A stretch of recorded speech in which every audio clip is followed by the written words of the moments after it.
Labbaik Allahumma labbaik. Labbaik la syarika laka labbaik. Innal hamda wan ni'mata laka wal mulk la syarika lak. Alhamdulillahilladzi hadana li hada wa ma kunna linahtadiya laula an hadanallah. Asyhadu an la ilaha illallah wahdahu la syarikalah wa asyhadu anna Muhammadan abduhu wa rasuluh. Allahumma salli ala Muhammad wa ala ali Muhammad wa la ta'ala Allah fil qur'anil karim.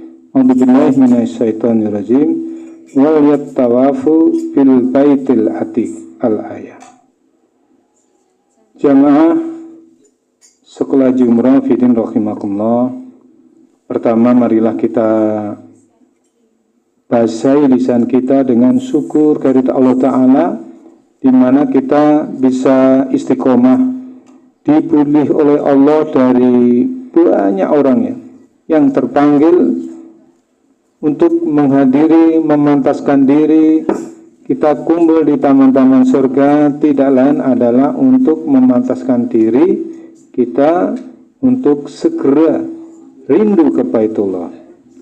Tak lupa salam dan salawat senantiasa kita panjatkan kepada junjungan kita Nabi besar Muhammad Sallallahu Alaihi Wasallam, kepada keluarganya, sahabatnya, dan kita selaku pengikutnya hingga di akhir zaman. Bapak Ibu yang dirahmati Allah, materi kali ini sampai di mana? Bapak ingat? Iya. Judulnya kan sudah tahu ya. Tawaf. Jadi kita dari rangkaian dulu, dari pamitan sama keluarganya, kemudian naik kendaraan, kemudian sampai menuju ke masjid untuk mikot itu? Masjid Bir Ali. Di Bir Ali kita sholat 2 rakaat, kemudian memulai meniatkan diri untuk menunaikan ibadah umroh, yaitu niat mikot. Ini kemudian berjalan kita menuju ke Masjidil Haram untuk menyempurnakan umroh yang lain, yaitu kita tawaf, masuk ke masjid, kita sholat wajib yang tertinggal manakala kita safar, kita sholat maghrib sama isya, kemudian kita lakukan turun ke pelataran, kita melihat Ka'bah. Setelah itu kita memulai untuk melakukan namanya tawaf atau tawaf ini dari bahasa Arab yaitu tofa, yang artinya perintah untuk berjalan mengelilingi sesuatu. Yang dikelilingi Ka'bah. Sebagaimana ayat yang saya bacakan di potongan di dalam surat Al-Hajj ayat 29 tadi, yaitu wal yattawafu fil baitil atiq, yaitu artinya dan melakukan tawaf di sekeliling Baitul Atiq atau Baitullah. Baitul Atiq itu Baitullah. Ya, makanya kita mengelilingi. Nah, terus doanya bagaimana? Dimulai dari mana? Kita untuk mulai tawaf itu dimulai dari mana? Ya, tawaf itu dimulai dari Hajar Aswad. Dengan mencium Hajar Aswad kalau yang sempat. Kalau nggak sempat ya mendemo, memegang. Kalau nggak megang ya kita memberi isyaratnya. Tapi kebanyakan orang itu kalau kita bisa mencium ya alhamdulillah. Kalau nggak ya bisa memegang. Kalau memegang terus dicium. Tapi kalau kita tidak memegang, nggak usah mencium, nggak apa-apa ya. Tapi kebanyakan orang-orang itu kayak kisbah ya, dilambaikan ke terus dicium. Sebetulnya kalau kita bisa memegang itu baru mencium ya. Nah itu. Tapi sesuai ya kemantepan lah, monggo. Yang jelas aturannya seperti itu. Terus kita biasanya di saat memulai tawaf membaca apa? Apa?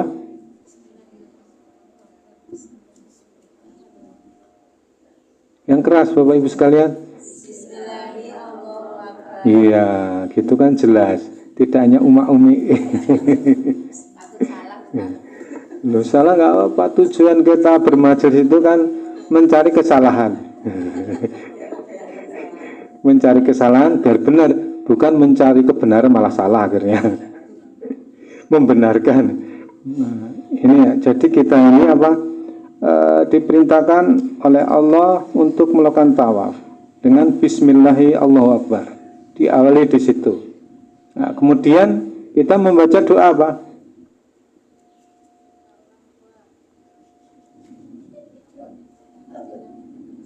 Ya, tawaf itu doanya ada 7 macam. Kalau di dalam bukunya dipakai kan. Tapi itu rangkaian-rangkaian yang dibikin oleh ulama-ulama zaman dulu ya. Tapi secara syariat di dalam tawaf itu tidak ada yang baku. Misalnya apa? Kita memulai putaran pertama harus doanya ini, putaran kedua harus begini, tidak. Jadi kita ini bisa mulai dengan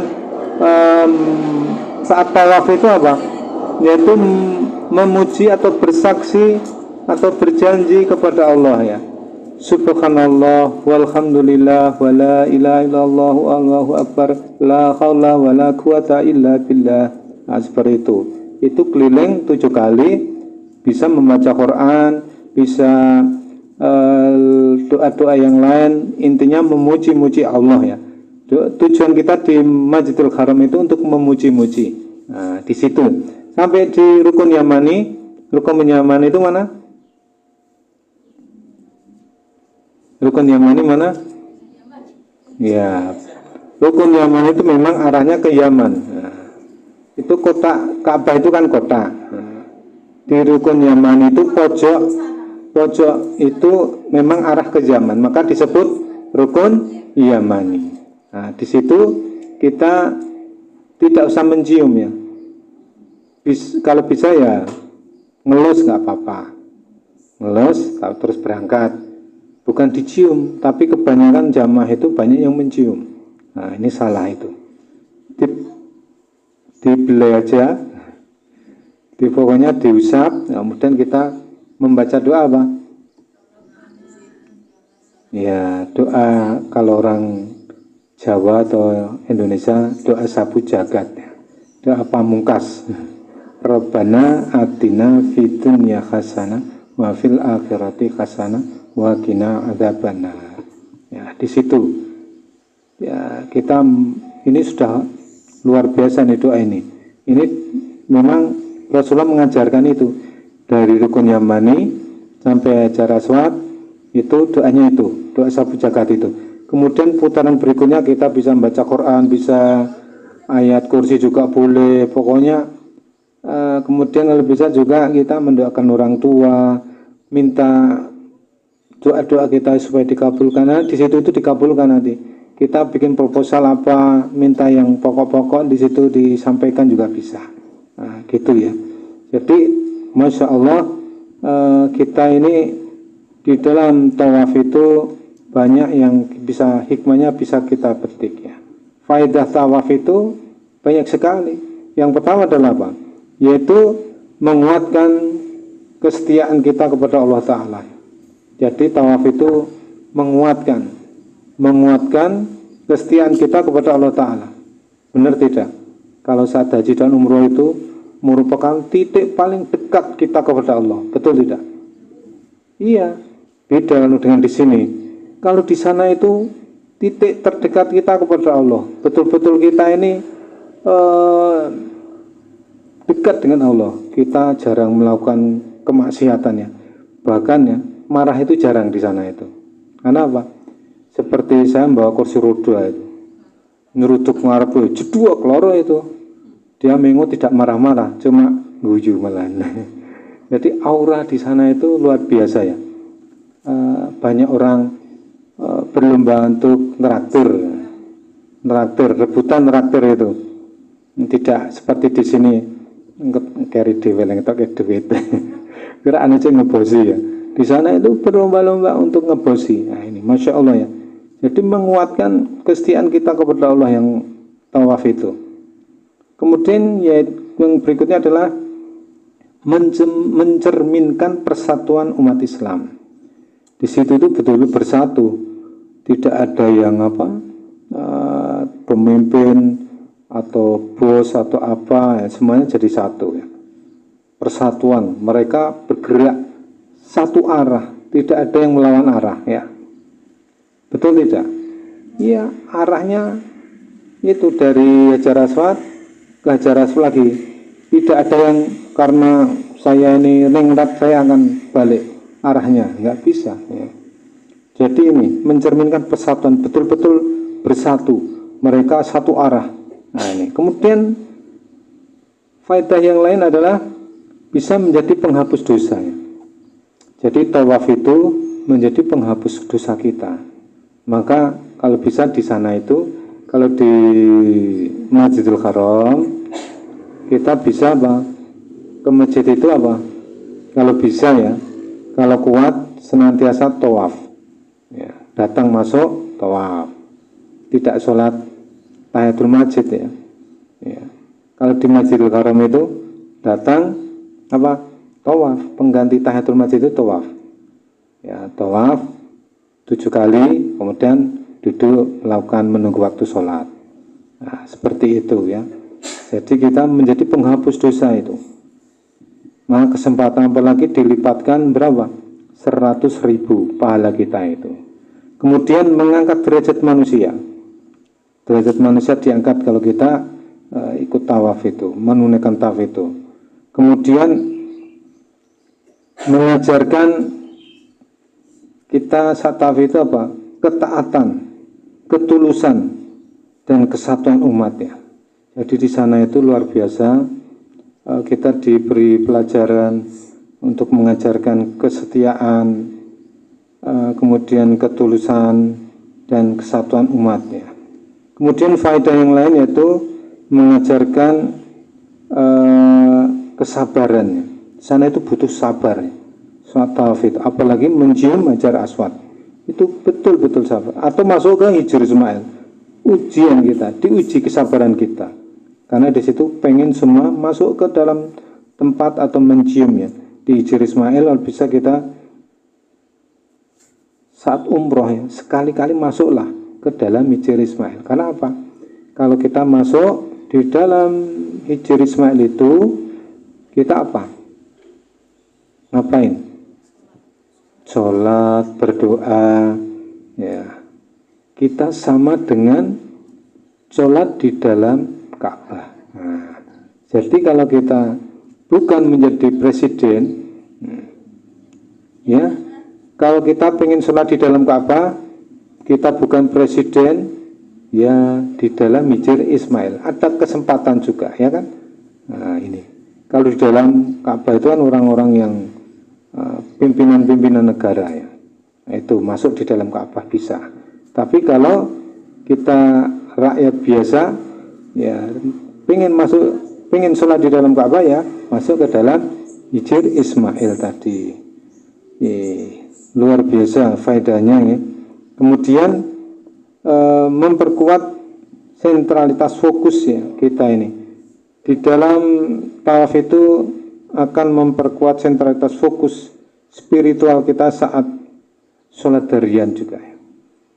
Jadi tawaf itu pengisi waktu selama tidak sholat ya. Jadi misalnya kita kalau waktu sholat ya berhenti semua yang tawaf itu, diganti sholat.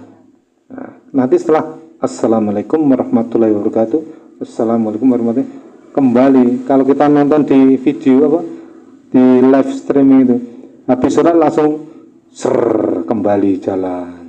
Itu udah dari zaman dulu ya. Zaman dulu juga seperti itu. Kita ini termasuk melestarikan itu jejak Nabi Ibrahim, kegiatan seperti ini. Masya Allah ya. Jadi Ka'bah itu sejak dari dulu dikelilingi terus, nggak pernah berhenti. Ya, luar biasa. Banjir pernah, COVID juga pernah, ya. Nggak pernah berhenti lama ya. Kalau COVID kemarin ya tawafnya di luar jauh, nah seperti itu. Masya Allah ya. Jadi pokoknya berhenti itu manakala apa? Kalau ada sesuatu saja. Nah ini Masya Allah ya. Kemudian kita hikmah yang kita dapatkan di dalam tawaf itu selalu mengingat Allah. Kita selalu mengingat Allah dalam tawaf itu. Kemudian juga selalu sholat harian. Orang di sini pun kalau kita sholat ya mesti mengingat arahnya ke Ka'bah. Orang-orang di sana ini sedang melakukan tawaf. Ini, jadi kita mengingat sholat 5 harian. Dan kalau di sana kita ini sholatnya bebas, menghadap kemana-mana bebas. Mau ngadep ngetan, mau ngulon, ngalor, ngidul, bebas. Sudah pernah kemarin sholatnya pindah-pindah tempat? Hanya berapa kali saja? Kalau bisa itu, kita ini hari ini saya mau 4 penjuru. Nah, misalnya subuh, saya nanti di barat. Terus duhur di berikutnya. Jadi kita pernah sholat menghadap ke berbagai arah. Tapi kalau kita nggak pernah haji, nggak pernah kita sholatnya di selain ke kiblat ke sana, ke barat itu. Bingung atau safar? Bingung atau safar ya? Nah, sebetulnya safar itu ya kita tetap menuju kiblat ya. Nah kita misalnya kepepet banget, terbatas waktunya ya di dalam bis dengan gerakan terbatas. Tapi kalau bisa ya kita jamak qashar gitu. Itu di masjid yang nyamannya. Kalau di dalam kereta itu kan kadang-kadang nanti dingin tonggone ya, dingin tonggone malah nyampluk, nyampluk jejere ya kan. Nah itu contohnya. Jadi hikmah itu selalu bisa mengingat Allah. Kemudian taat atas ketentuan Allah. Kita ini disuruh 7 kali taat tidak. Apa ngayal kok ndadak pitu to, mbok liyane pitu wae ngopo to. Nah, kita kan manut saja ya. Ini karena ketentuan Allah. 7 kali ya manut saja kita 7 kali. Nah, seperti itu. Jangan direka-reka ya. Oh ini adalah karena 7 kali itu karena ditafsirkan macam-macam. Nah, ya manut saja kita. Mesti ada faedah yang kita dapatkan ya. Nah, contohnya pokoknya di dalam syariat itu kita manut ya. Jangan di logika-logika ya. Nah, kalau logika bagaimana? Contohnya yang bisa merubah sesuatu kalau kita dengan logika. Contohnya ya, kita manut saja kalau kita tidak boleh makan babi. Nah, kita tidak boleh makan babi, itu menurut di dalam Quran ya. Seperti itu. Ya manut saja, nggak usah ngeyel. Nah, tapi kalau kita makan logika, mesti ini ada alasannya nih kenapa kita tidak boleh makan babi. Karena apa? Mengandung cacing pita. Terus teknologi berkembang ya kan? Cacing pitanya dibasmi, sudah tidak ada, berarti boleh. Nah, kayak gitu. Kalau kita dengan logika itu kadang-kadang nanti bisa liberal. Kita manut saja tentang ketaatan kepada Allah itu. Seperti tawaf ini ya. Tawaf ini ya kita 7 kali manut, tidak nambahi, mengurangi, atau bahkan pindah tempat. Kita sekarang hajinya pindah di Iran. Ya. Atau di mana di India. Nah, seperti itu. Kemudian hikmahnya yaitu bahwa tawaf ini tercantum di dalam hadis ya. Disebutkan di dalam hadis maupun Quran. Seperti contohnya yaitu saat kita tawaf itu akan mendapatkan pintu rahmat. Berapa? Kalau kita tawaf berapa? Berapa? 50, 60, monggo, nyanyangan Gusti Allah itu menebarkan pintu rahmat itu 120 ya. Selama sehari itu 120. Terus kita orang yang tawaf itu mendapat berapa bagian? 60.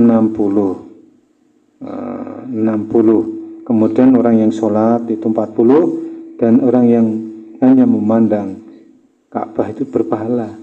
Kita memandang Ka'bah itu berpahala 20 ya, pintu rahmat. Nah, ini. Jadi tawaf itu ya merupakan ornamen Ka'bah ya, sudah menjadi rangkaian dari Ka'bah itu. Dan Allah itu bangga terhadap orang-orang yang melakukan tawaf. Ya. Dan di situ juga perjanjian dengan Allah, makhluknya berjanji dengan Allah. Berjanji tidak? Ya, berjanji kan kita saat subhanallah walhamdulillah asyhadu an la ilaha illallah wahdahu la syarikalah wa asyhadu anna muhammadan abduhu wa rasuluh. Berjanji hanya kepada Allah, mengabdi, dan sejak awal sudah diwanti-wanti kan, seperti tadi labbaik Allahumma labbaik labbaik la syarikalah. Nah, itu kan kita tidak boleh mensekutukan ya. Sudah diwanti-wanti. Jangan sampai malah ibadah haji menjadi kita di sana menduakan. Contoh menduakan ada enggak? Kita menunaikan haji malah kita melakukan kesyirikan. Ada enggak? Ya, banyak. Kita di sana itu kalau tidak memilih biru-biru yang sunnah, yang menegakkan syariat yang benar ya. Nanti itu ditambah-tambahi di sana itu. Bahkan ada yang melakukan ritual-ritual yang tidak diajarkan. Nanti masuk ke masjid tertentu melakukan ritual-ritual. Kita ini sudah baku ibadah itu ya. Amal itu akan tertolak kalau tidak dengan ilmu. Nah, ini penting ini. Muspro atau maneman. Di sana nanti kadang-kadang ini kopiah itu ya diambil, digosok-gosok ke Ka'bah, terus tasbih. Saya dulu juga nggak tahu, tuh diatung-atungin ngopo, kon gosok-gosok ke, dikasih apa? Dikasih benda apa itu bu, tasbih atau apa, dulu saya nggak tahu, suruh gosok-gosok ke itu, saya nggak tahu dulu. Ternyata seperti itu. Kalau kita tidak dengan ilmu itu, nah orang awal untuk ibadah haji dan umrah itu ya nggak tahu, cuma ikut-ikutan kadang-kadang. Ini ikut-ikutan yang tidak jelas. Nah, contohnya apa? Sholat. Nah, kita menonton di mana, di bukit Jabal Rahmah itu, sholat menghadap ke tubuhnya. Nah, ini kan nggak boleh. Sholat itu menghadap ke mana? Ke kiblat, bukan ke tubuhnya. Dikandani malah ngeyel. Nah, itu kalau manut. Nah, begitu nanti naudzubillah ya, kalau hanya manut-manut guru-guru ini yang nggak jelas. Manut boleh asal apa? Ada dalilnya, ada sumber hukumnya. Islam itu penuh ilmiah, literasi, sehingga kalau tidak dengan dalil ya tidak valid kan. Nah, ini berarti abal-abal. Nah, jadi nanti ijazahnya palsu karena tidak valid ya. Nah, ini perlunya kita harus mengerti itu. Kemudian apa? Kita dengan tawaf ini meningkatkan derajat ketakwaan kita, spiritual kita kepada Allah Ta'ala ya. Itu. Kemudian yang luar biasa adalah tawaf kita itu dihargai. Apa? Dihargai apa? Saat kita tawaf dihargai apa? Dihargai dengan apa? Bagi apa? Bagi memerdekakan apa? Budak antara 1 sampai 70 ribu budak. Nah, jadi luar biasa pahalanya untuk tawaf. Makanya benar ya, kalau orang menunaikan ibadah haji dan umroh itu dibersihkan dosa-dosanya karena amalannya banyak. Nah itu. Kemudian membuat doa kita itu dikabulkan. Doa kita itu saat tawaf dikabulkan. Tempat-tempat yang multazam. Diijabah. Nah, ini pentingnya kita. Maka kita tahu faedahnya ya, tidak asal ikut-ikutan. Nah, jadi tawaf itu luar biasa kita sudah tahu definisi tawaf itu apa dari kata kerja kan, yaitu mengelilingi Baitul Atiq atau Ka'bah, dari Hajar Aswad sampai ke Hajar Aswad 7 kali, dan hikmahnya dapat tadi yang saya sampaikan. Demikian apa yang saya sampaikan. Insya Allah nanti kita resapi ibadah tawaf kita ini. Kalau di sana diusahakan kalau punya kesempatan tawaf ya. Tapi kalau yang laki-laki itu memang repot. Yang perempuan itu lebih mudah. Karena apa?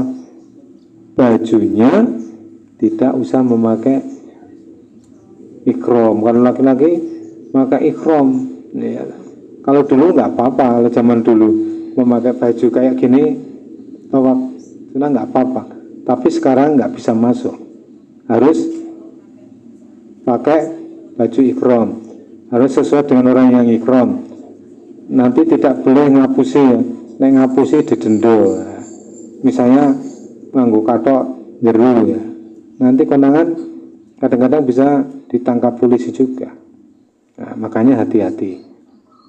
Demikian apa yang saya sampaikan. Kalau ada pertanyaan monggo. Semoga kita bisa ada pertanyaan?